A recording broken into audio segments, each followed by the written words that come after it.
আলহামদুলিল্লাহি রাব্বিল আলামিন আর রহমানির রহিম মালিকি ইয়াউমিদ্দিন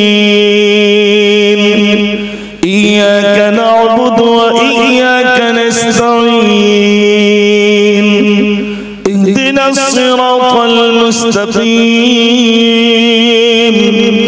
صراط الذين أنعمت عليهم غير المغضوب عليهم ولا الضالين এরপরে কি বলবো ভাই গোটা কোরআন শরীফের ভিতরে 114টা সূরা আছে কোন সূরার পরে আমিন শব্দ নেই শুধুমাত্র একটি সূরার পরে আমিন শব্দ আছে সেটা হলো সূরাতুল ফাতিহা যার পরে আমিন আমিন মানে আমিও তাই বলছি আল্লাহ তুমি কবুল করো সূরা ফাতিহার ভিতরে কি রইলো যে আল্লাহ তুমি কবুল করো জানলাম না বুঝলাম না আমার আজও মনে পড়ে আমরা যেমন স্কুলে যখন পড়ি তখন আমাদেরকে স্যাররা শেখান জনগণ মন অধিনায়ক জয় হয়ে বলতে বলতো না আবার যদি আমরা যখন মাদ্রাসায় গেছি তখন ওস্তাদরা শেখাচ্ছেন অনন্ত অসীম প্রেমময় তুমি বিচার দিনের স্বামী অনন্ত অসীম প্রেমময় তুমি বিচার দিনের স্বামী যত গুণগান হে চিরমহান তোমারই অন্তর্যামী জোরে বলুন না সুবহানাল্লাহ এই সূরা ফাতিহার মানে সূরা ফাতিহার মানে আমরা যখন মাদ্রাসায় পড়তাম দুটো হাত তুলে এই গজলটা বলে তারপর আল্লাহুম্মা আমিন আমরা দোয়া করতাম তো মাদ্রাসার ছাত্র জিজ্ঞেস করবেন প্রার্থনা হয় এই অনন্ত অসীম এটা হলো সূরা ফাতিহার মানে এই বাংলায় একটা কবিতা আকারে মানে করা হয়েছে আলহামদুলিল্লাহি রাব্বিল আলামিন এইটুকু আয়াত কোরআন শরীফের এই সূরা ফাতিহার ভিতরে 7টা আয়াত আছে আমি যদি একটা আয়াত নিয়ে আলোচনা করি আমি মুজাফফর বলতে বলতে ইন্তেকাল হয়ে যাব লিখনে वाला লিখতে লিখতে ইন্তেকাল হয়ে যাবে শুননে वाला শুনতে শুনতে ইন্তেকাল হয়ে যাবে তথাপিও আলহামদুলিল্লাহি রাব্বিল আলামিন তাৎপর্য বান্দা লিখে লিখে বলে বলে শেষ করতে পারেনি আর পারবে না জোরে বলুন সুবহানাল্লাহ এটা আমার কথা না আল্লাহ নিজেই বলছেন কুল্লু কানাল বাহরু মিদাদান লিকালিমাতি রাব্বি লানাফিদাল বাহরু ক্বাবলা আন তানফাদা কালিমাতু রাব্বি ওয়ালাউ জিনা বিমিসলিহি মাদাদা আল্লাহ রাব্বুল আলামিন বলেন পৃথিবীর সমস্ত পানিগুলো নিয়ে যদি তোমরা কালি বানাও পৃথিবীর সমস্ত গাছগুলো কেটে কেটে যদি তোমরা কলম বানাও এরপরে যদি তোমরা আমার প্রশংসা লিখতে থাকো লিখতে লিখতে লিখতে তোমাদের কালিগুলো শেষ হয়ে যাবে তথাপি আমার প্রশংসা লিখে লিখে শেষ করা যাবে না যাবে ভাই শুধু একবার দেখেন আল্লাহ কি সুন্দর করে তৈরি করেছে নাকের জায়গায় নাক চোখের জায়গায় চোখ কপালের জায়গায় কপাল আবার কি সুন্দর করে আল্লাহ তৈরি করেছেন আমাদেরকে আল্লাহ বলছেন আমি আসমান তৈরি করেছি শুধু বলেছি কুন ফায়াকুন হয়ে যাও হয়ে গেছে আল্লাহ রাব্বুল আলামিন বলেন আসমান তৈরি করলাম বললাম কুন ফায়াকুন হয়ে যাও হয়ে গেল জমিন তৈরি করলাম আল্লাহ বলছেন আলাম নাজআলিল আরদা মিহাদা ওয়াল জিবালা আওতাদা আল্লাহ রাব্বুল আলামিন বলেন জমিনটাকে তোমাদের জন্য বিছানা করে দিলাম এই বিছানা করে দিলাম জমিনকে আমি তৈরি করলাম আর পাহাড় তৈরি করলাম ওয়াল জিবালা আওতাদা পাহাড়গুলোকে প্রেকের মতো গেড়ে দিলাম যাতে জমিন নড়াচড়া না করে এই যে আপনার প্যান্ডেল তৈরি করেছে চতুর্দিকে দেখেন পেরেক সেটে দিয়েছে পেরেক মারিনি ভাই, যাতে কাপড়টা নড়াচড়া না করে, ঝুলে যাতে না যায়, পেরেক মেরেছে। তাহলে জমিনটাকে যাতে এদিক ওদিক না হয় তার জন্য পেরেক মেরেছেন। পেরেকটা হলো জিবাল আওতাদা, বিরাট বড় বড় পাহাড়গুলোকে পেরেকের মতো মহান রব্বুল আলামিন সেটে দিলেন। একটু জোরে বলুন সুবহানাল্লাহ। এসবগুলো দেখে যদি কোনো মানুষ নির্ণয় না করতে পারে তাহলে যে আমি শুকর আদায়, যেমন যদি কেউ জিজ্ঞেস করে ভাই কেমন আছেন, তাহলে বলি কোন রকমে যাচ্ছে, বলি না ভাই, বলবেন না এই কথা বলবেন না, বরং বলবেন আলহামদুলিল্লাহ ভালো আছি। যদি জিজ্ঞেস করে আমফান ঝড় কেমন হয়েছে, আলহামদুলিল্লাহ। আল্লাহ ওর থেকে বেশি দিতে পারতেন না ভাই, ও তো সামান্য, ও তো সামান্য মাত্র। এই আমফান নামক ঝড় 27 কদরের রাত যে রাতে হয়েছিল, সেই রাতে মানুষ বুঝেছিল কাকে ডাকি। সেদিন কিন্তু মানুষ সব ধরে আল্লাহ, যে মোটে আল্লাহ বলতো না সে তো আল্লাহ বলে বলিনি ভাই। আল্লাহ আল্লাহ এরকম ঝড় দিলেন কেন? এই জন্য দিলেন, বান্দা যখন আল্লাহকে ভুলে যায় তখন আল্লাহ বলেন আমি একটু ঝড় দিয়ে দেখি বান্দা আমাকে ডাকে কিনা, আমি ভিন্ন রোগ দিয়ে দেখি বান্দা আমাকে ডাকে কিনা। যখন ঝড় এলো, যে মোটে আল্লাহ বলতো না সেও সেই দিন তার বাড়ি একটু আজানও দিয়েছে, আর আল্লাহ ডেকেছে। আল্লাহ এবার বুঝি চাল গেল, আল্লাহ ডাকিনি ভাই, আল্লাহ ডেকেছে। আমরা সে আল্লাহর আরেকবার ডাকি দিন, নারে তাকবীর। আপনাদের মসজিদে প্রতিদিন এই আওয়াজ হয়, আল্লাহু আকবার, আল্লাহু আকবার। আল্লাহ মহান, আল্লাহ বড়। আশহাদু আল্লা ইলাহা ইল্লাল্লাহ, আমি সাক্ষী দিতেছি আল্লাহ ছাড়া কোনো মাবুদ নাই। আবার বলেন, আশহাদু আন্না মুহাম্মাদার রাসূলুল্লাহ, আমি আরো সাক্ষী দিচ্ছি মুহাম্মদ সাল্লাল্লাহু আলাইহি ওয়াসাল্লাম আল্লাহর রাসূল। হাইয়া আলাস সালাহ,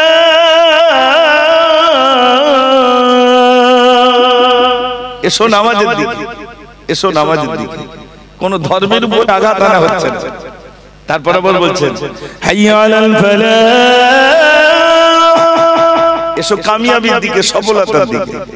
ভোরবেলা একটা শব্দ বলে আসসালাতু খায়রুম মিনান নাওম, ঘুম থেকে নামাজ উঠতো।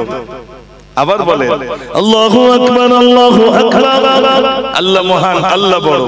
লা ইলাহা ইল্লাল্লাহ, নেই কোনো মাবুদ আল্লাহ ছাড়া। একটু জোরে বলুন সুবহানাল্লাহ।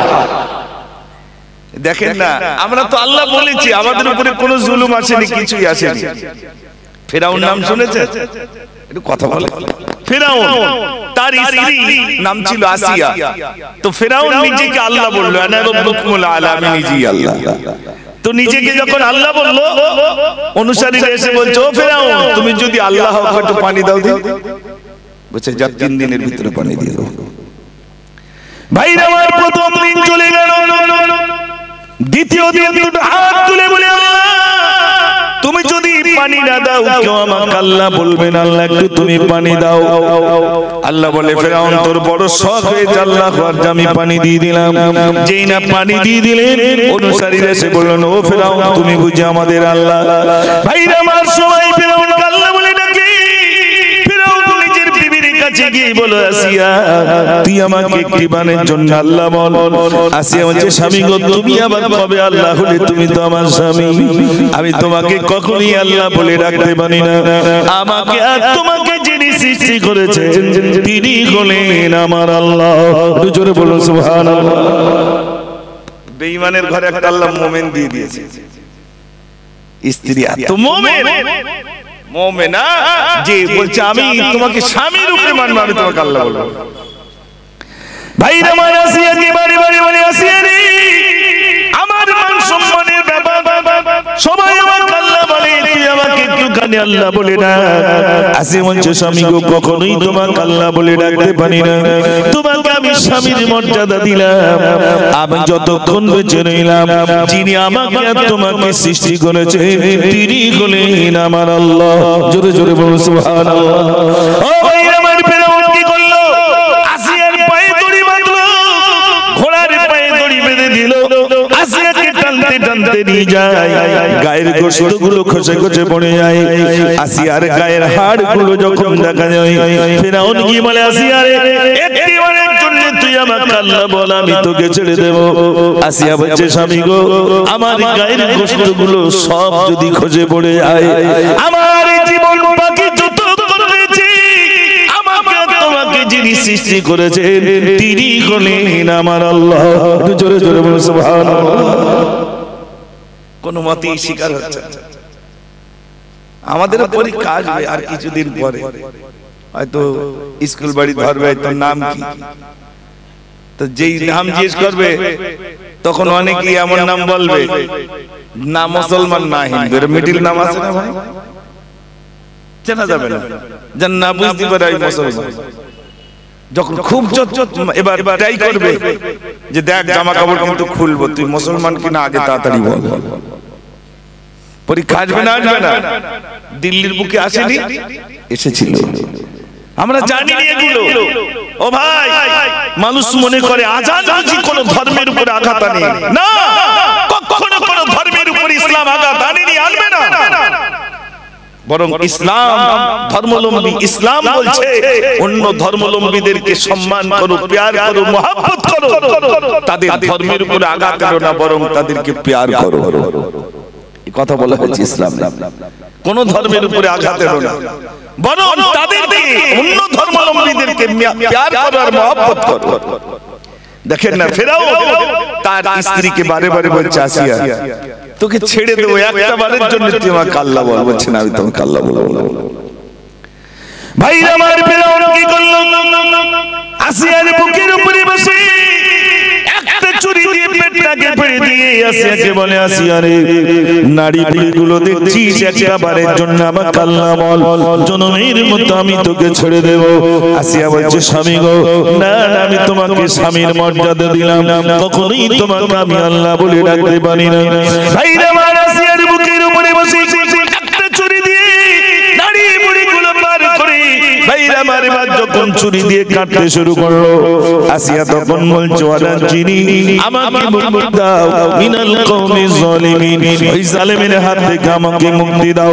কিতাবের ভিতরে এসেছে বিবি আসিয়াকে রব্বুল আলামিন দুনিয়ার অন্য কোন প্রান্তে রাখলেন না, বরং বিবি আসিয়াকে রব্বুল আলামিন জান্নাত নসিব করেছেন। জোরে জোরে বলো সুবহানাল্লাহ। এত কষ্ট করেছেন মহান রব্বুল আলামিন আসিয়াকে জান্নাত দিয়ে দিলেন। আর আমার আপনার নবী যখন ভূমিষ্ঠ হবেন, আসিয়াকে আমার আল্লাহ বললেন যাও তুমি আমার নবীর ধাত্রী রূপে চলে যাও। জোরে বলুন সুবহানাল্লাহ। যে আল্লাহ রব্বুল আলামিনকে চিনে নিয়েছেন। আজ আমি আপনাদেরকে মহান রবকে নিয়ে চেনাবো, তাই শুরু করেছিলাম আলহামদুলিল্লাহি রাব্বিল আলামিন। সর্বোপরি প্রশংসা সে আল্লাহ সুবহানাহু ওয়া তাআলার জন্য। আল্লাহ রাব্বুল আলামিন বলে আমি আসমান তৈরি করলাম, বললাম কুন ফায়াকুন হয়ে যাও, হয়ে গেল। জমিন তৈরি করলাম, বললাম কুন ফায়াকুন হয়ে যাও, হয়ে গেল। পাহাড় তৈরি করলাম, বললাম কুন ফায়াকুন হয়ে যাও, হয়ে গেল।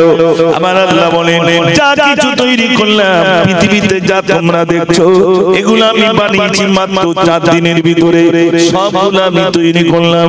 কিন্তু আমি যখন মানুষ তৈরি করলাম, আমার বান্দারে আমি যখন তোমাদেরকে তৈরি করলাম কুন ফায়াকুন দিয়ে তৈরি করি নাই, আমি আল্লাহ কি করলাম আমার কুদরতি হাতে আমি আমার বান্দাদেরকে তৈরি করলাম। জোরে বলো আল্লাহ বলছেন আমি আমার কুদরতি হাতে বানিয়েছি, সব থেকে সুন্দর করে তৈরি করেছি।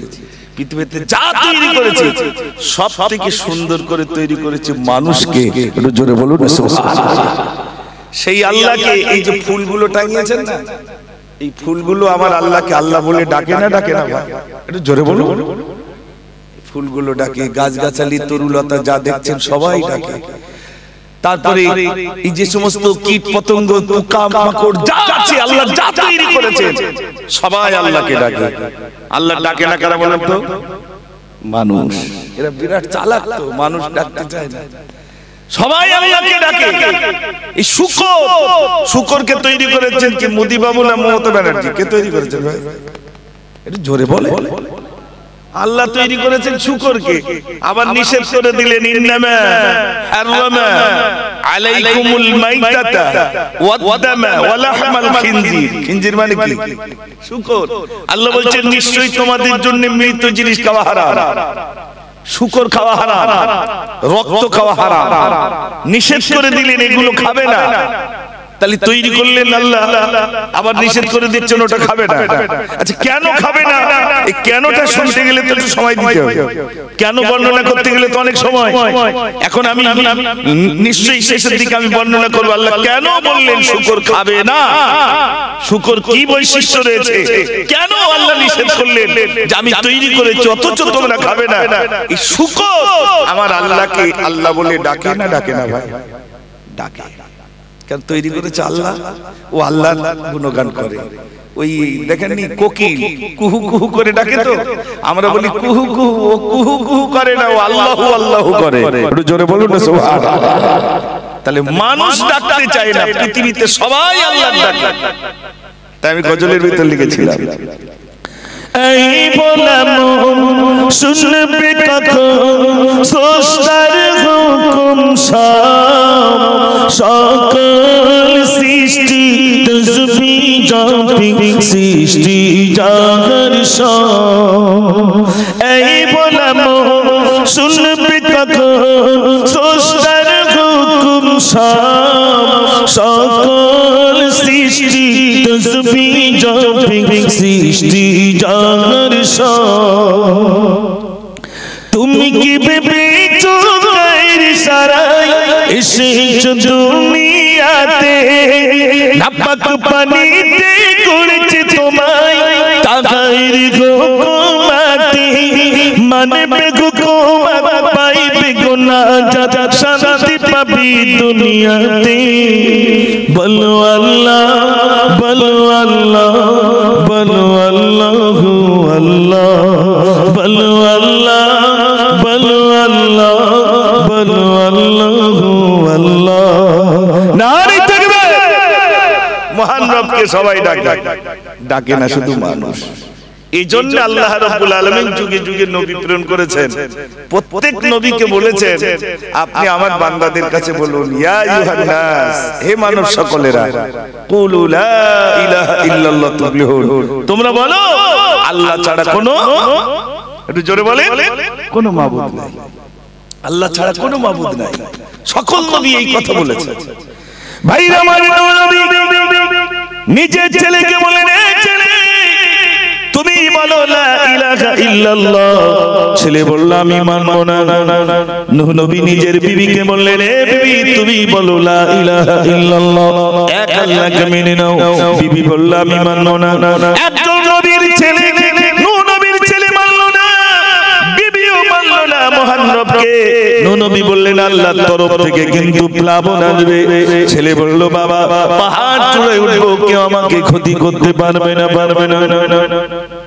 এখন দেখেন করোনার থেকে বাঁচার জন্য কি করছে, 10 তলাতে নিচে নাম, নিচে নামলে যদি করোনা ধরে, তাই নিচেই নামছে না।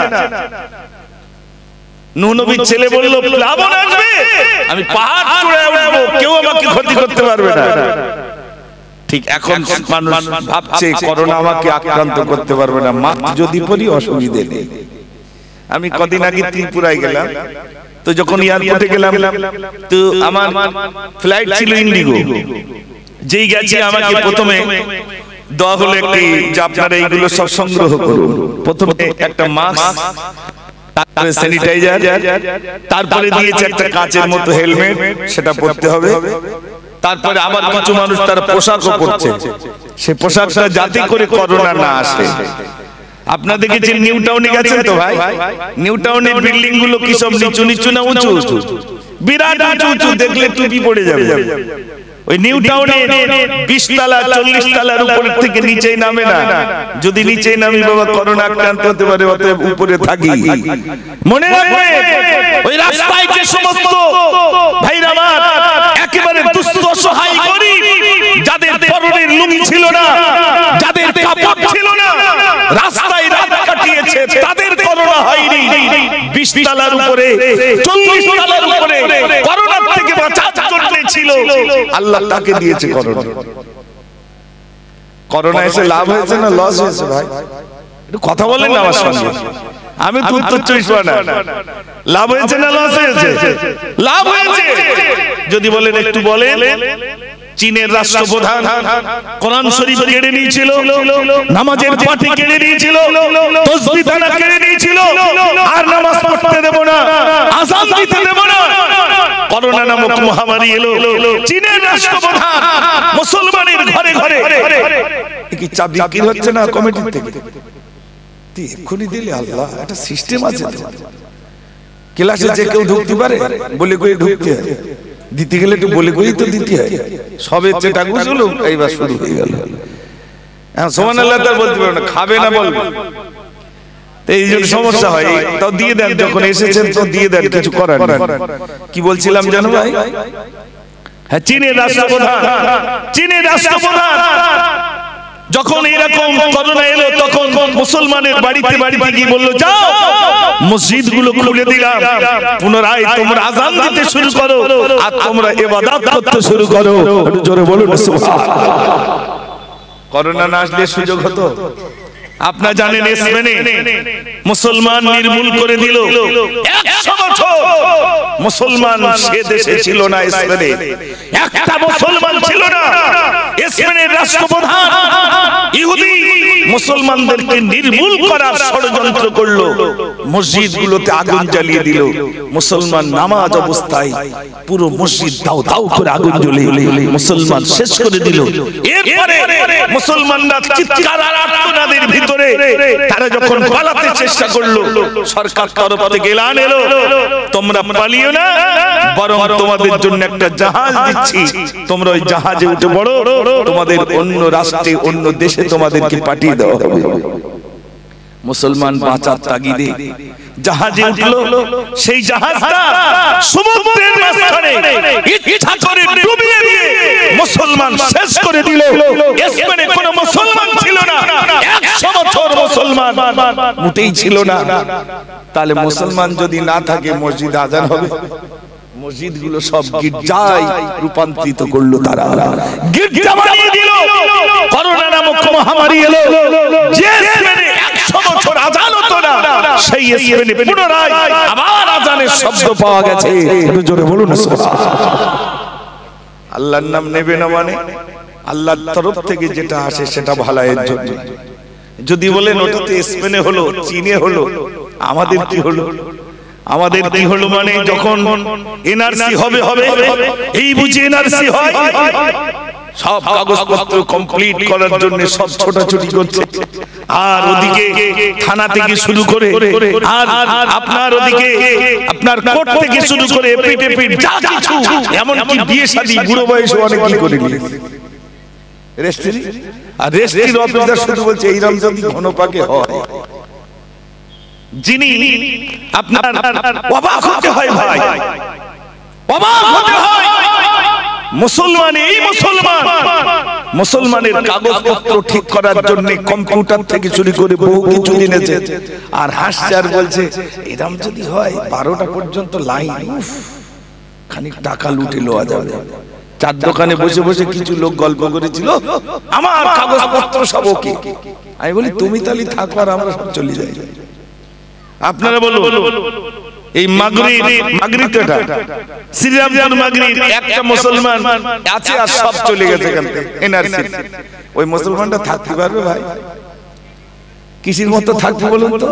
ওই রাস্তায় চড়ে কি কুকুরগুলো চড়ে না, একবার মারে ও একবার মারে, যার বাড়ির সামনে যায় সে কি করে? মারে। মনে রাখবেন আমার কাগজপত্র ওকে, আর আমার চাচা গরিব, ওই স্কুলে যাইনি, ওর কাগজপত্রটা ঠিক করার জন্য আমি একবারও ছুটিনি, কিচ্ছু করিনি। মনে করছি আমি থাকবো, ও চলে যাক, আরে ও রয়েছে মানে আমার হিম্মত বেড়েছে, ও চলে যাবে মানে আমার সব ক্ষমতা দূর হয়ে যাবে। ঠিক কি না? একবার ভেবেছি লকডাউনে পিরিয়ডে কি সুন্দর চার দোকানে বসে গল্প করছে, 3 মাসের মাল মজুদ। একটু লজ্জা লাগলো না? পাশের যে গরিব ইটভাটায় খাটে, একদিন না কাজ করলে তারপরের দিন খাওয়া হয় না, আর আমি চার দোকানে গল্প করছি, আমার 3 মাসের মাল মজুদ। আল্লাহর তরফ থেকে লানত আসবে না? গজব আসবে না? আমি নিজে বাঁচবো, আর আমার পাশের গরিবকে কে দেখবে? অসহায়কে কে দেখবে? ওই দুস্থকে কে দেখবে? এটা মুসলমানের কাজ ছিল। আমার পাশে গরীব, ওই গরীবকে দেখার দায়িত্ব আমি ধনী ব্যক্তি, অতএব আমার দায়িত্ব। একটু জোরে বলুন না সুবহানাল্লাহ। ভাইরা আমার, এই জন্য বলবো মুসলমান, সারা বিশ্বের মুসলমান একটা বডি, যেখানে চিমটি কাটবেন জ্বালা করবে না করবে না? দিল্লির মসজিদের মিনার থেকে যেদিন মাইকগুলো খুলে রাস্তায় ছুঁড়ে ফেলে দেওয়া হয়েছিল, ভাগোয়া ঢাকনা যেদিন তুলে ধরা হয়েছিল, মসজিদ থেকে কোরআন শরীফগুলো ভাইরা আমার আলমারি থেকে দিয়ে রাস্তায় ছুঁড়ে ফেলে দেওয়া হয়েছিল, সেদিনে শুধু দিল্লির মসজিদ আঘাত হয়নি, মনে হচ্ছিল মুসলমানের কলিজায় আঘাত করেছে। ও সোনার ভাইরা, সে কথা আজও মুসলমানের মনে। মসজিদ থেকে মিনার থেকে মাইকগুলো খুলে ছুঁড়ে ফেলে দেওয়া হয়েছিল, কিন্তু দেখা গেল যারাই ওই মসজিদের মিনার থেকে মাইকগুলো খুলে ছুঁড়ে ফেলেছিল, তারাই আবার নিজেরাই আবার লাগিয়ে দিয়েছে। জোরে বলুন না সুবহানাল্লাহ। কেন লাগালো? এমন এমন রোগে তার আক্রান্ত হয়েছে, এমন এমন রোগে আক্রান্ত হয়েছে। আল্লাহ রাব্বুল আলামিন করোনা এমনি দেয়নি। আমি বলছিলাম আমাদের কাগজপত্র যখন রেডি, এবার অমিত শাহ এনআরসি করবে, আল্লাহ দিলেন করোনা। যে বলছিল এনআরসি করবো, সে এখন ঘরের মধ্যে চুপ করে বসে রয়েছে। আমাদের গ্রামে এক কাকা জিজ্ঞেস করছে, দাদা এসব কি হচ্ছে বলুন তো, সারাদিকে করোনা? আমি বলছি এটা এনআরসি হচ্ছে। যিনি আসমান তৈরি করেছেন, জমিন তৈরি করেছেন, তিনি নির্বাচিত করছেন কে থাকবে আর কে যাবে। তিনি নির্বাচিত করছেন। ঘুষখুরিয়া কে লুঙ্গি পরা তিনি জানেন। দুনিয়ার মানুষ নির্বাচিত করছে, এদেরকে তাড়িয়ে দেব। 60 লাখ মুসলমান তাড়াবো। মনে রাখবেন, মুসলমান তাড়িয়ে শেষ করা যায়নি, আর যাবে না। একদিক দিয়ে মুসলমান তাড়াবে, অপর দিক দিয়ে মুসলমান আবার পুনরায় তৈরি হয়ে যাবে। জোরে বলুন সুবহানাল্লাহ। পরীক্ষা আসবে। আমার যুবক বন্ধুরা ভিতরে আসুন, ইনশাআল্লাহ শোনাবো। আসুন ভিতরে। এখানে যতগুলো ভাই আছে একটু বলবেন যে আপনাদের এই ইসলাম কবুল করেছেন বলে কেউ টুপি কেড়ে নিয়েছে, কেউ মেরেছে, জমি কেড়ে নিয়েছে, দোকানপাট বন্ধ করে দিয়েছে? বুখারী শরীফের ভিতরে একটা যুবকের রকে এসেছে, ওই মাননি ভাইরা শোনো এই করুণা ঘটনা, বুখারী শরীফে আছে লেখা এই সাহাবায়ের বর্ণনা, এই সাহাবায়ের বর্ণনা। বুখারীতে লেখা। নাম কি ছেলেটির? নামটি ছিল আব্দুল উজ্জা, তার ছিল না পিতাজি, চাচার কাছে হইল মানুষ, ছাড়ল সাদির আম্মাজি, ছাড়ল সাদির আম্মাজি। চাচার কাছে লালিত পালিত। একদিন ভাইপো চাচার কাছে এসে বলছে, চাচা, বলছে বলো।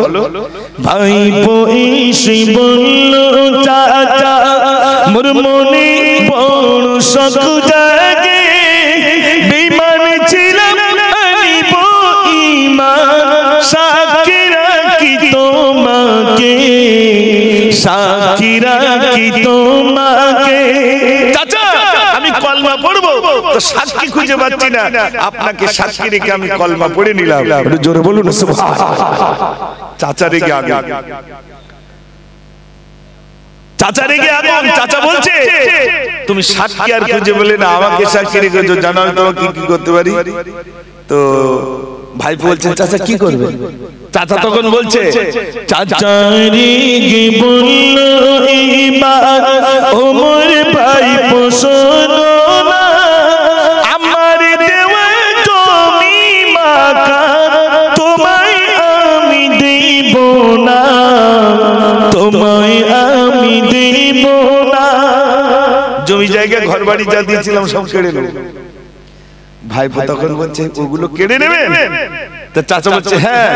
ছেলে তখন বলছে, ও চাচা জি ফিরিয়ে দেব, ও চাচা জি ফিরিয়ে দেব, তোমার দেওয়া জমি মাকা করিবেন দোয়া মোদের তৈরি, মসজিদে হয় আজান, মসজিদেতে হয় আজান। জোরে বলুন সুবহানাল্লাহ। চাচা এই নেন জমি জায়গা ঘর বাড়ি সব দিয়ে দিল। যুবক ছেলে চলে যাচ্ছে, চাচা পিছন দিক দিয়ে ডাকছে, যুবক ভাইপো শোনো, জমি জায়গা ঘর বাড়ি সব তো দিয়েছো, পরনে যে পায়জামাটা আছে ওটা আমি কিনে দিয়েছি, ওটাও দিয়ে দিতে হবে। আমাদের হলে কি বলতাম, চাচা কি বলতে চাচ্ছ বলো, ভাটার জমি ছাড়া যায়, ঠিক কি না? যুবক ছেলে তখন বলছে, ও চাচা জি ফিরিয়ে দেব তোমার দেওয়া পায়জামা, ও চাচা জি ফিরিয়ে দেব তোমার দেওয়া পায়জামা, সবই দিতে রাজি আমি, ছাড়িব না কলিমা, ছাড়িব না কলিমা। জোরে বলুন না সুবহানাল্লাহ। চাচা সব দিতে রাজি, কলমা ছাড়বো না। চাচা কলমা ছাড়লো না। যুবক ছেলে উলঙ্গ হয়ে রাস্তা দিয়ে চলে যাচ্ছে। মা দেখতে পেয়েছেন আমার যুবক ছেলে উলঙ্গ হেঁটে আসে কেন? আমার স্বামী ইন্তেকাল করলে ছেলেটাকে চাচার কাছে দিয়েছিলাম, এখন সেই চাচার কাছ থেকে আমার ছেলে উলঙ্গ হয়ে আসে কেন? মা জিজ্ঞেস করছে, ও বাবা তোমার পরিণতি এমন কেন, কি হয়েছে বাবা? মা লজ্জায় নিজের দুটো হাত চোখটা টিপে ধরলেন। যুবক ছেলের সামনে আর চোখ মেলে তাকাতে পারলেন না।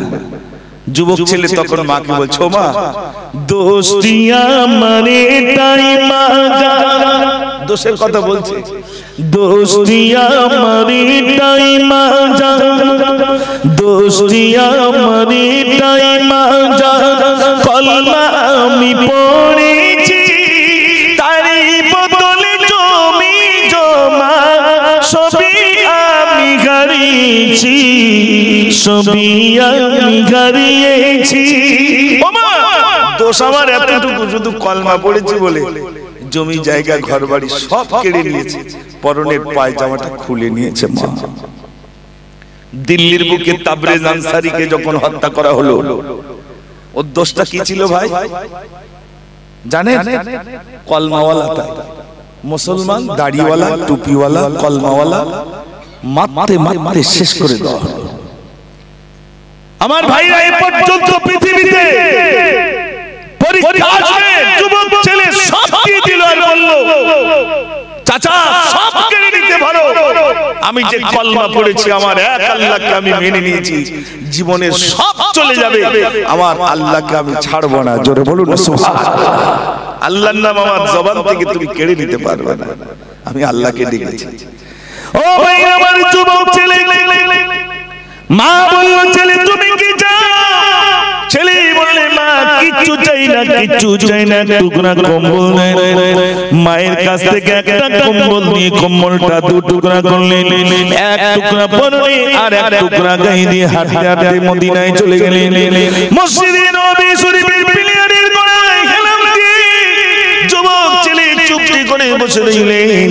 আল্লাহর নবী নামাজ শেষে বলছেন, বাবা তোমার পরিণতি এমন কেন বলো বলো, তোমার গায়ে বস্ত্র ছেঁড়া, তোমার গায়ে চুলগুলো এলো, তোমার মাথার চুলগুলো এলোমেলো, বস্ত্রটা ছেঁড়া কেন বাবা, তোমার মুখটা মলিন, কি হয়েছে বাবা বলো? ছেলে বলে, ইয়া রাসূলুল্লাহ আমি কলমা পড়েছি বলে আমার চাচা জমি জায়গা ঘর বাড়ি সব কেড়ে নিয়েছে, পরনের পায়জামাটা খুলে নিয়েছে। আল্লাহর নবী বলে, যুবক তোমার নাম বলো। যুবক বলেন, ইয়া রাসূলুল্লাহ আমার নাম হলো আব্দুল উজ্জা। আল্লাহর নবী বলে, যুবক রে তোমার নাম আব্দুল উজ্জা নয়, তোমার নাম আব্দুল উজ্জা নয়। মক্কায় কিছু মূর্তি থাকতো, একটার নাম হলো লাত, একটার নাম উজ্জা। তোমার চাচা তোমার নাম দিয়েছে আব্দুল উজ্জা। এই যুবক তোমার নাম আব্দুল উজ্জা নয়, আমি বিশ্ব নবী তোমার নাম দিলাম আব্দুল্লাহ। জোরে বলুন সুবহানাল্লাহ। যাও আসহাবে সুফায় গিয়ে বসো, আসহাবে সুফায় গিয়ে বসো। এত জোরে জোরে কোরআন পড়ে সকল সাহাবা বলছে, ইয়া রাসূলুল্লাহ আব্দুল্লাহ তো জোরে জোরে কোরআন পড়ে, আমরা সহ্য করতে পারি না। আল্লাহর নবী বললেন, আব্দুল্লাহকে জোরে জোরে পড়তে দাও, এত কষ্ট করে সে ইসলাম কবুল করেছে, তোমরা কোনো দিনের তরফে বাধা প্রদান করো না। আব্দুল্লাহ নবীর কাছে গিয়ে বলছে, ইয়া রাসূলুল্লাহ আমি কলমা পড়ে পড়েছি আর আমার মাকে একটু পড়াতে যাব, ইয়া রাসূলুল্লাহ আমার মাকে আনতে যাব। আল্লাহর নবী বললেন যাও যাও তোমার মাকে আনতে যাও। আবার মদিনা থেকে হাঁটতে হাঁটতে হাঁটতে বাইরে আমার মক্কায় চলে এলেন। বাইরে আমার সে যুগে কোনো গাড়ি ছিল না, কিছুই ছিল না। বাইরে আমার মরুভূমি আর মরুভূমি। আপনারা যারা হজ পাকে গেছেন মক্কা থেকে মদিনা 550 মাইল দূর, এত দূরের রাস্তা আব্দুল্লাহ আবার হাঁটতে হাঁটতে মায়ের ঘরের কাছে চলে এলেন। নিজের মায়ের ঘরে দরজা এসে ডাকছেন মা মা মা বলে চিৎকার মেরে রাখে। মা বলে বাবা ছেলে চলে যা, বাবা চলে যা, এ বাবা ছেলে চলে যা। আবু জেহেল এসেছিল একটা তলোয়ার নিয়ে, আমাকে বলে তোর ছেলে কিসের জন্য কলমা পড়েছে বল। এ বাবা ছেলে চলে যা বাবা। ছেলে বলে মা একবারের জন্য ঘরের দরজাটা খুলুন, আমি প্রাণ ভরে আমার মা জননীকে দেখে নেব। বারে বারে ডাকে মাগো একটিবারের জন্য ঘরের দরজাটা খুলুন, আমি প্রাণ ভরে আমার মা জননীকে দেখে নেব। মা বলে বাবা চলে যা বাবা, আবু জেহেল যদি আসি সর্বনাশ হয়ে যাবে বাবা।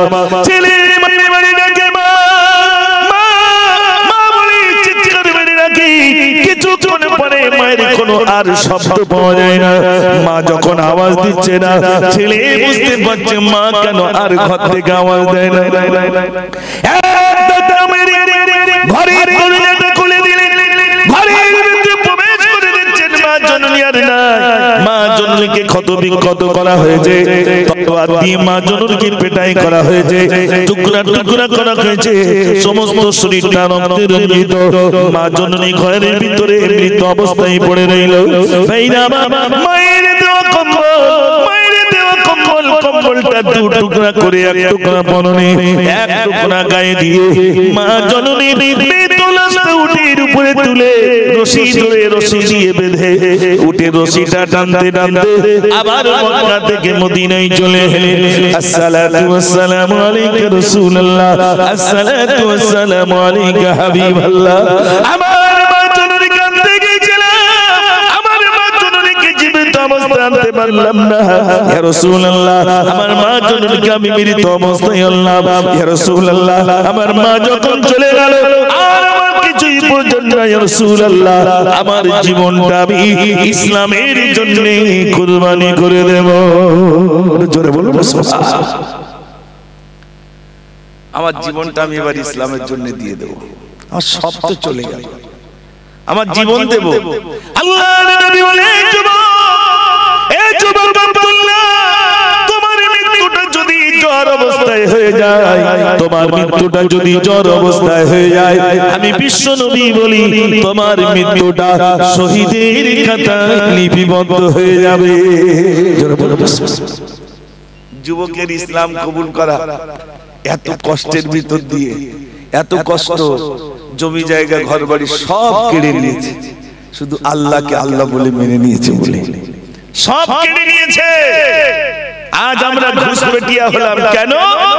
আসমানের মালিককে আমরা আল্লাহ বলে মেনে নিয়েছি, আর তার পাঠানো নবীকে আমরা নবী বলে মেনেছি বলে আমরা হলাম ঘুষপেটিয়া। নাম শোনেননি ভাই? কি সুন্দর নাম দিয়েছে, লুঙ্গি পরা নাম দিয়েছে আমাদেরকে। সব তাড়িয়ে দেওয়া হবে। মুসলমান জানে, মুসলমান জানে আমাদের উপরে জুলুম অত্যাচার হবে। হযরত বেলাল রাদিয়াল্লাহু তাআলা তার উপরে জুলুম নির্যাতন, সেই নির্যাতন নির্যাতন হযরত বেলাল রাদিয়াল্লাহু তাআলা উত্তপ্ত বালির উপরে শুইয়ে দেওয়া হলো, পাথরের উপরে শুইয়ে দেওয়া হলো, যাতে পিঠগুলো, যেমন ওই রাস্তা যদি চৈত্র মাসে খুব গরম হয়ে যায়, রাস্তার উপর দিয়ে আমরা হাঁটতে পারি খালি পায়ে, ভাই যেন মনে হচ্ছে পা পুড়িয়ে গেল। আর ওই রকম তাপ থেকে প্রখর রৌদ্রের তাপে বিলাল রাদিয়াল্লাহু তাআলা শুইয়ে দেওয়া হলো। এরপরেও বিলাল রাদিয়াল্লাহু পেটটা কুঁচো হয়ে গেল, মারার জন্য শুলের উপরে চড়ানো হলো। শেষ বেলায় আঙ্গুলগুলো সব ভেঙে দেওয়া হলো।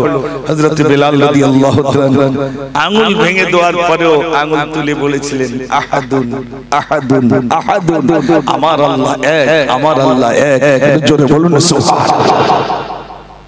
যখন জন্ম নিয়েছিলাম তখন কানে কার আওয়াজ দেওয়া হয়েছিল ভাই? আল্লাহু আকবার, আল্লাহু আকবার। যখন চলে যাব তখন কার নাম?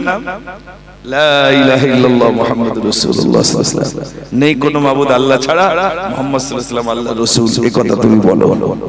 তাহলে যখন জন্মেছিলাম তখন কানে আল্লাহর নাম, যখন চলে যাব তখনও কানে আল্লাহর নাম।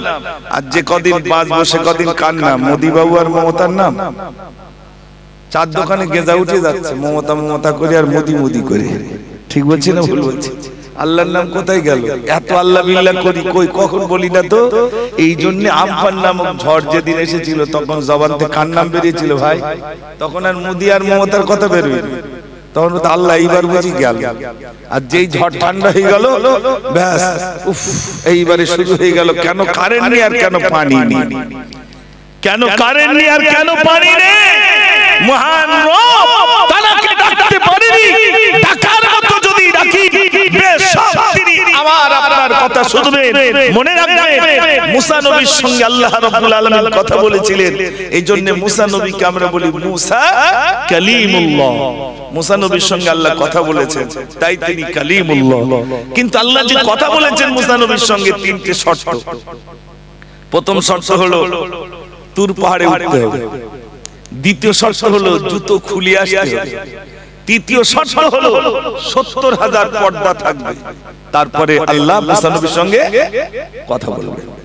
তো ৭০,০০০ পর্দা, একটা পর্দা হলো ৫০০ বছরের রাস্তা, তাহলে ৭০,০০০ পর্দা কত মোটা? এটা মুসা নবীর জন্য। আর আল্লাহ যখন আমার আপনার নবীর সঙ্গে কথা বলবেন, সিদরাতুল মুনতাহা, জিবরিল আমিন বলছেন ইয়া রাসূলুল্লাহ আমি আর যেতে পারবো না, এবার আপনি যান।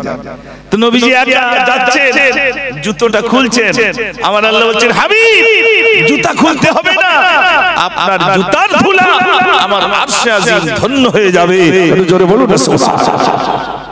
নবীকে বললেন আপনি জুতো পায়ে দিয়ে আসেন। আল্লাহ নবী সাল্লাল্লাহু আলাইহি ওয়াসাল্লাম আল্লাহর সঙ্গে কথা বললেন। আল্লাহ বললেন, আল্লাহ রাসূল বললেন আল্লাহ আমি কি শুধু একা কথা বলবো না আমার উম্মত উম্মতিরা বলবে? তা আমার আল্লাহ বললেন হাবিব আপনার উম্মত উম্মতিরা বলবে, অবশ্যই বলবে। যেমনি আপনার সঙ্গে আমি ডাইরেক্ট কথা বলছি, তেমনি আপনার উম্মত উম্মতির কিছু বাছাই করা উম্মত উম্মতি আমার সঙ্গে তারা ডাইরেক্ট কথা বলতে থাকবে। জোরে বলুন সুবহানাল্লাহ। ও ভাই আমার ডাইরেক্ট কেমনে কথা বলবে? শুরু করেছিলাম আলহামদুলিল্লাহ রাব্বিল আলামিন।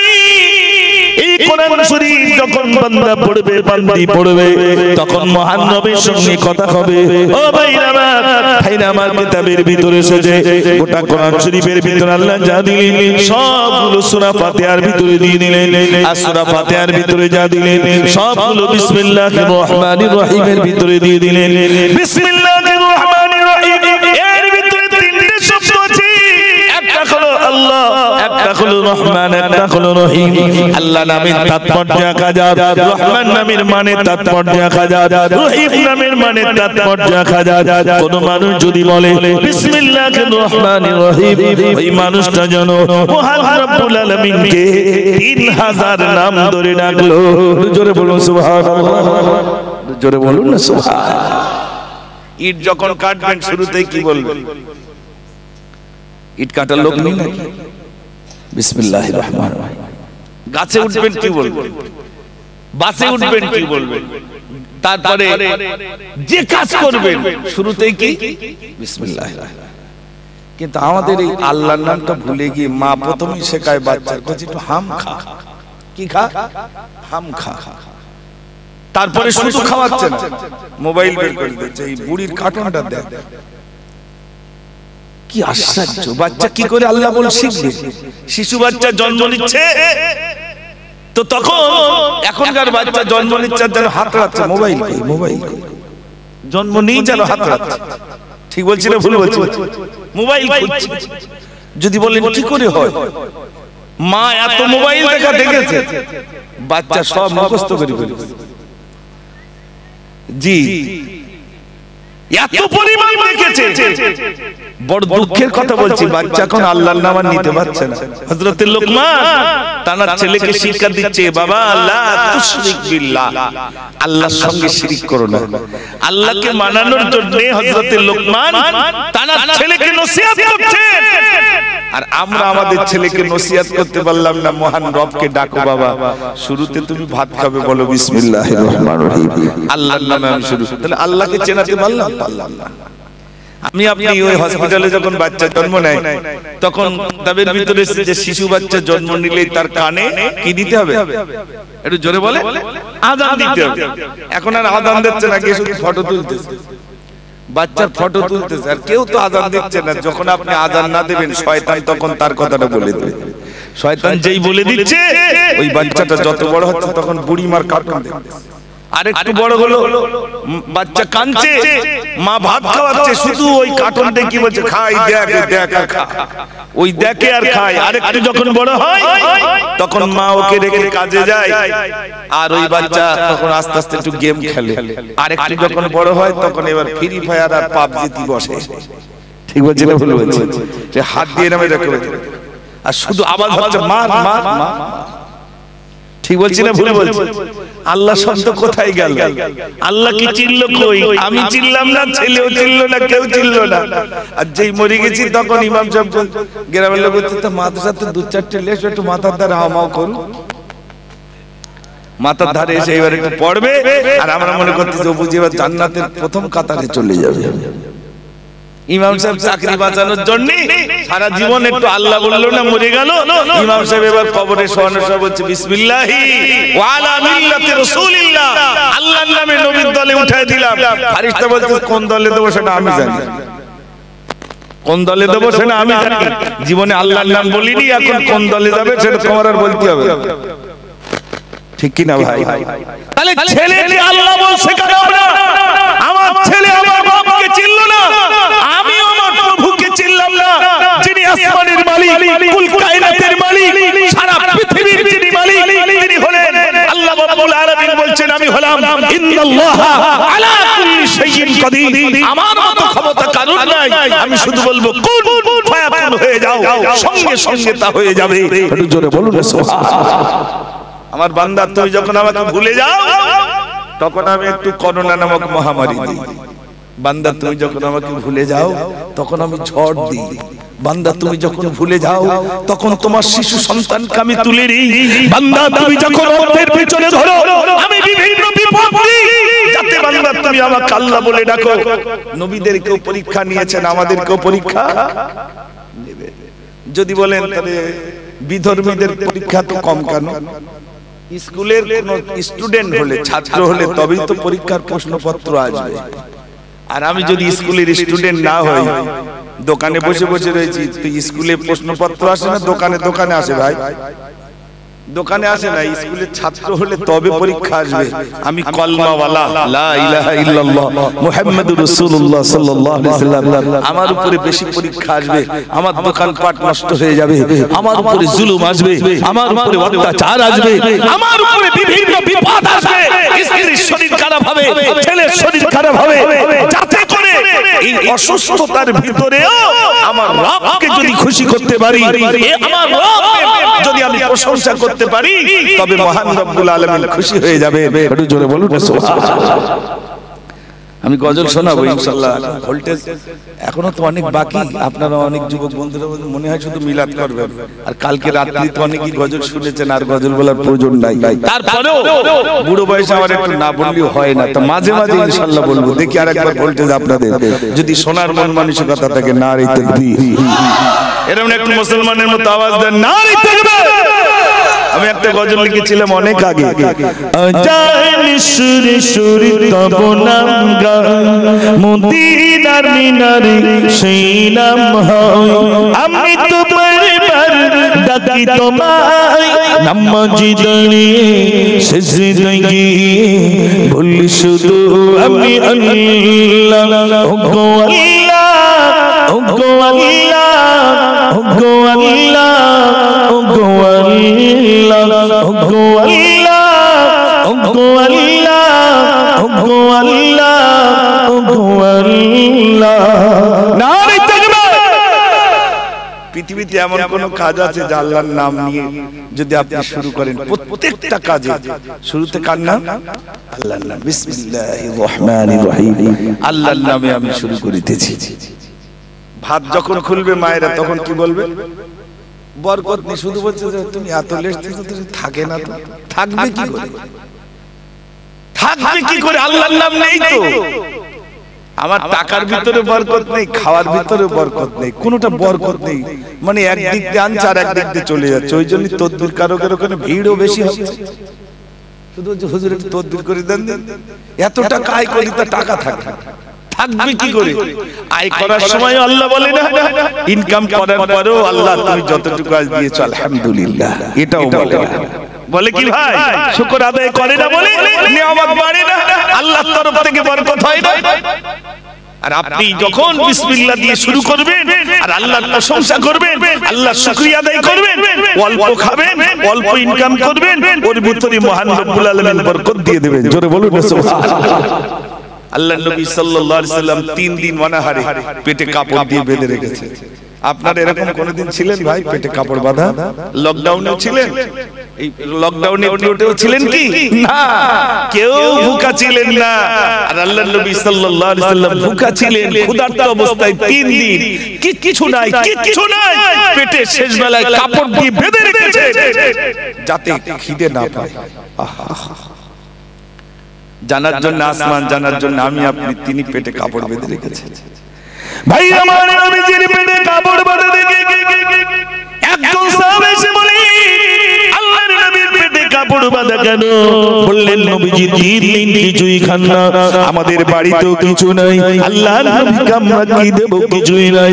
নবীজি 3 দিন অনাহারে রইলেন। ভাই আমার যুবক ছুটে গেল মায়ের কাছে, ও মা, আল্লাহর নবীর পেটে কাপড় বাঁধা, নবীজি কাপড় বেঁধে রেখেছেন, শুনলাম 3 দিন অনাহারে। ও মা, আমাদের বাড়িতে কি কিছু আছে?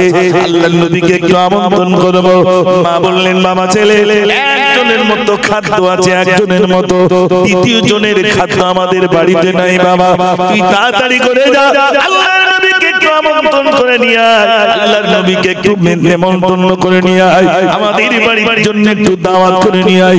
যুবক ছেলে ছুটলো, ইয়া রাসূলুল্লাহ, আপনাকে আমি দাওয়াত করতে এলাম, আপনার পেটে কাপড় বাঁধা দেখে সহ্য করতে পারি না রাসূলুল্লাহ, আপনি 3 দিন অনাহারে, চলুন চলুন আমাদের বাড়িতে কিছু খাওয়া দাওয়া করে আসবেন। আল্লাহর নবী বলেন, যুবক রে, একটুখানি বসো, আমি দাওয়াত কবুল করব। যুবককে বাঁচানোর পরে নবীজি বললেন, আমার সাহাবারে, চলো চলো, এই যুবক আমাকে আমন্ত্রণ করতে এসেছে, আজ আমি একা যাব না, তোমরা 80 জন আর আমি হলাম একজন, এই 81 জন ওদের বাড়িতে আমরা দাওয়াতে যাব, দুপুরে খেতে যাব। বাড়ি রান্না কজনে? হুজুর নিয়ে যাচ্ছে কজনে? 80 জনের। চল যুবক, সর্বনাশ, বাড়িতেও একজনের মতো খাদ্য, হুজুর তো নিয়ে যাচ্ছে 80 জন, এবার সর্বনাশ হবে না? হবে না। বিয়ে বাড়িতে যদি বলে রাখে 40 জন, যদি 45 বলে, লোক ভালো বলবে না? বলবে। দেখাশোনা যদি 15 জনের জায়গায় 20 জনের দেওয়া, 15-16 জনের মিষ্টি লেগেছে, লোক তো প্রথম থেকেই সর্বনাশ করছে, লোক বেশি আসছে, বলে না ভাই? একটা দুটো বাড়লি তাই সর্বনাশ। তা যুবক যখন বললেন রাসূলের দাওয়াত করছে, তো নবীজি বলছেন, আজ আমি একা যাব না, চলো, আমার 80 জন সাহাবা আর আমি 81 জন ওদের বাড়িতে যাব। যুবকের হাত ধরে রেখেছেন নবীজি, ও যেন না পালাতে পারে। ও মনে মনে করছে, আমি তো দাওয়াত করে মরিছি, হুজুর যাচ্ছে বলতেও পারছে না, মানা করতেও পারছে না। আমাদের ভিতরে কিছু বক্তা আছে, এক গাড়ি লোক আসে, তা আমি কিছু কিছু জায়গায় যাই, তো হুজুর অমুক হুজুর এসেছিল, মনে হচ্ছে যেন বে করতে গেছে। তাই বললাম, কেন? 7 জন এনেছে, 7 জন 8 জন করে নিয়েছে, আমরা কি করে খেতে বলেন? এটাও ঠিক, কি করো বলো, হুজুর এসে মানে তোমার বাড়ির বরকত বেড়ে গেছে। আর কি বলবো ভাই, মানে আমার একটু লজ্জা শরম কম, আমি 7-8 জন লেইছি, সেই বাড়িটা শুধু এসে পারছে কই কি রান্না করবেন, রান্না হয়েছে কিনা হয়েছে, আমি সবে তো এসেছি 7টায়, 7টা থেকে 9টা পর্যন্ত হয়তো আমার প্রোগ্রাম, তা 7টার ভিতরে একটা মানুষের বাড়ি রান্না সব কমপ্লিট হয়? তো হুজুর এক গাড়ি লোক এনেছে, উনি এসছে স্টেজ, আর ওরা শুধু আওয়াজ করছে, কই নিয়ে এসো তাড়াতাড়ি, কি রান্না করেছে। তা যারা দাওয়াত করেছে সেও মরেছে, বলে বাবারে, এই হুজুরির দাওয়াত করলি তো 15 জন নিয়ে আসবে। এরা আছে না নাই? আছে। আল্লাহর নবী সাল্লাল্লাহু আলাইহি সাল্লাম তাকে দাওয়াত করতে গেলেন, তো হুজুর বললেন আমি আজ একা যাব না, 80 জন। আবার হাত তো ধরে রেখে দিয়েছে। ও ভাই, আল্লাহর নবী সাল্লাল্লাহু আলাইহি সাল্লাম যুবকের হাতটি যখন ধরলেন, যুবক প্রেসান, আমি বাড়িতে গিয়ে কি বলবো? আল্লাহর নবীকে আমন্ত্রণ করতে এলাম, নবী 80 জনকে নিয়ে যাবে। ভাইরা আমার, হাত ধরে নিয়ে রাস্তার ভিতর হাতও ছাড়লেন না। যদি যুবক পালিয়ে যায় তাহলে একটা মান সম্মানের ব্যাপার। ও ভাইরা আমার, আল্লাহর নবী সাল্লাল্লাহু আলাইহি সাল্লাম বাড়ির ধারে গিয়ে হাতটা জড়িয়ে দিয়ে বললেন, যুবক যাও যাও, তোমার বাড়িতে গিয়ে তোমার আব্বাকে বলো আল্লাহর নবী তশরিফ রেখেছেন। ঘরের ভিতরে ঢুকে আল্লাহর নবী সাল্লাল্লাহু আলাইহি সাল্লাম ভাইরা আমার তাকে কেন্দ্র করে ওই যুবক সাহাবা বললেন, আব্বা আল্লাহর নবী আমাদের ঘরে তশরিফ রেখেছেন, তবে তিনি একা আসেননি, 80 জনকে সঙ্গে নিয়ে এসেছেন। ভাইরা আমার, বাড়ির কর্তারাও প্রেসার হয়ে গেল, সর্বনাশ। আল্লাহর নবী এসেছেন, সঙ্গে 80 জন এনেছেন। আমাদের বাড়িতে একজনের মতো খাদ্য রয়েছে, আর তো কিছু নাই যে পুনরায় রান্না করে খেতে দেব, আর তো কিছুই নাই, একজনের মতো খাদ্য রয়েছে, কেমন করে খেতে দেব? পেশান হয়ে গেছেন, সর্বনাশ হয়ে গেল। আল্লাহর নবী বসে রয়েছেন। ভাইরা আমার, ঘরের সেই বাড়ির কর্তা এসে সাহাবায়ে কেরাম আজমাইন গণ এসে আল্লাহর নবীর কদমে লুটিয়ে পড়ে বলেছেন, ইয়া রাসূলুল্লাহ, একজনের মতো খাদ্য আমার বাড়িতে রয়েছে, আমার আব্বা মা আপনার জন্য কুরবান হয়ে যান। ইয়া রাসূলুল্লাহ, আমি বড় লজ্জিত, এতজন মানুষ কিনেছেন ইয়া রাসূলুল্লাহ, কেমন করে তাদেরকে খেতে দেব? আমার বাড়িতে একজনের ছাড়া তৃতীয় জনের খাদ্য আমার বাড়িতে নাই, আমি কেমন করে খেতে দেব? নবীজি বললেন, ওগো যুবক, যে পাত্রে খাদ্য রয়েছে তাড়াতাড়ি করে নিয়ে এসো। এই আমার যে পাত্রে রান্না ছিল, ওই পাত্রটা আল্লাহর নবীর কাছে আনা হলো। নবীজি আমার বাবা হাত দিয়ে ধরলেন, কানা মুবারক বিসমিল্লাহির রহমানির রহিম বলে দিলেন। এবার বললেন, হে আমার সাবরি, তোমরা চারজন করে এসো, আমার আঙ্গুলের ফাঁকা থেকে চারজন করে তোমরা খেয়ে যাও। চারজন খেতে খেতে খেতে 40 ভাইরা আমার 80 জনের খাওয়া হয়ে গেল। নবীজি বললেন, সাহাবারে আর কত জনের খাদ্য রয়েছে বলো? সাহাবা বললেন, ইয়া রাসূলুল্লাহ, যতটুকু খাদ্য দিয়েছিলাম ততটুকু রয়ে গেছে। আল্লাহর নবী সাল্লাল্লাহু আলাইহি সাল্লাম বললেন, ইয়া আমার সাহাবারে, এটাই হলো বরকতি খানা। জোরে জোরে বলুন সুবহানাল্লাহ। বিসমিল্লাহ বলে হাড়ি খুলিনি তো বরকত দেবে কি করে? স্ত্রী রান্না করছে তো নাপাক অবস্থায়, নাপাক বোঝে? গোসল অনেক যখন ফরজ হয়ে যায়, আমরা গোসল ফরজ তো বুঝি না, গোসল কি করে ফরজ হয় একটু আলেম ওলামাদের কাছে আলাদা বসে শুনতে হয়েছে, হুজুর গোসল ফরজ হয় কখন? আর এই গোসল ফরজ হলে আমার এই গোসলটার কানুন রয়েছে, সেই কানুন যতক্ষণ না মানবেন, আমি যদি মনে করেন বসিরহাট নদীতে গোসল করতে গিয়েছি আর বসিরহাটের সব থেকে নামি দামি কোম্পানির সাবান মেখে সারা দিন গা ধুয়েছি, তবু কি আমার ফরজ গোসল হয়েছে ভাই? একটু জোরে বলুন। না, হয়নি, না হয়নি। আল্লাহ রাসূল সাল্লাল্লাহু আলাইহি সাল্লাম যে তরিকা শিখিয়েছেন, যে পদ্ধতি শিখিয়েছেন, যতক্ষণ সেই পদ্ধতি আমি আপনি না মানব ততক্ষণ আমার গোসলটা সহি হলো না। তার মানে তখন আমি নাপাক রইলাম। আমি নাপাক অবস্থায় যদি ভাত খুলি, বিসমিল্লাহ বললাম না, এত কিছু যদি সব নাপাক অবস্থায় করে রাখি, তাহলে আমার ওই খানার ভিতরে কোনো বরকত আসবে ভাই? ওই খাদ্যের ভিতরে কোনো বরকত আসবে? আসবে না। না আসবে টাকার ভিতরে, না আসবে খাদ্যের ভিতরে। একটা দোকানদার, দুটো দোকানদার আপনারা দেখবেন, একটা হিন্দু ভাই একটা মুসলিম ভাই, পাশাপাশি দোকানদার।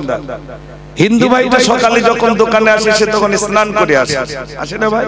আসে, ধূপ ধুনো সব ধরে তার ঠাকুর তার পূজা করে, তারপরে এখানে একটু ঘুরোয়, ওখানে একটু ঘুরোয়, তারপরে মাল বেচাকেনা শুরু করে। আর আমার মুসলমান ভাই কি করে? চোখ জ্বলতে জ্বলতে আসে, এসে পার দাড়ি পাল্লা শুরু করে দিল, গোসল লাগে না, এসে পারে দাড়ি পাল্লা শুরু করলো। তো একজন এসে বলছে, চাচা 500 ডাল দাও। 500 ডাল দিল, দরবার বলছে টাকাটা আজকে দিচ্ছি না, কালকে দেবো, কি বিকালে দেবো। চাচা তখন বলে, এই অন্তত 1 টাকা দে যা, একেবারে সকালবেলা একেবারে ফ্রি ফ্রি দেবো, অন্তত তুই 1 টাকা দে যা, বাকি দেওয়া যাবে না সকালবেলা। এরকম বলে না? আচ্ছা কোন কিতাবে আছে সকালবেলা বাকি দিতে? সকালবেলা বাকি দিতে নেই কোন কিতাবে আছে সে বলে যদি প্রথমেই বাকি দিই হয়তো সারা দিনটা বাকি যাবে, এটা তার ধারণা। একবারও ওজন করার সময় বলল না বিসমিল্লাহির রহমানির রহিম, আল্লাহর নামে শুরু করিতেছি, ওখানেও আল্লাহর নাম নেই, তাহলে সারা দিনটা মোদি আর মমতার নাম হবে। সারা দিন আল্লাহর নাম না নিলে কার নাম হবে? মোদি আর মমতার নাম হবে। এই হচ্ছে সেই হচ্ছে আল্লাহর নাম নেই। এজন্য আমি শুরুতেই শুরু করেছিলাম মহান রবকে চেনানোর জন্য, প্রভুকে চেনানোর জন্য। যদি কোন মানুষ তার রবকে খুঁজে পায়, প্রভুকে যদি চেনে, বেশক তিনি ইহদিনাস সিরাতাল মুস্তাকিমের পথিক বনে যাবে। একটু জোরে বলুন সুবহানাল্লাহ।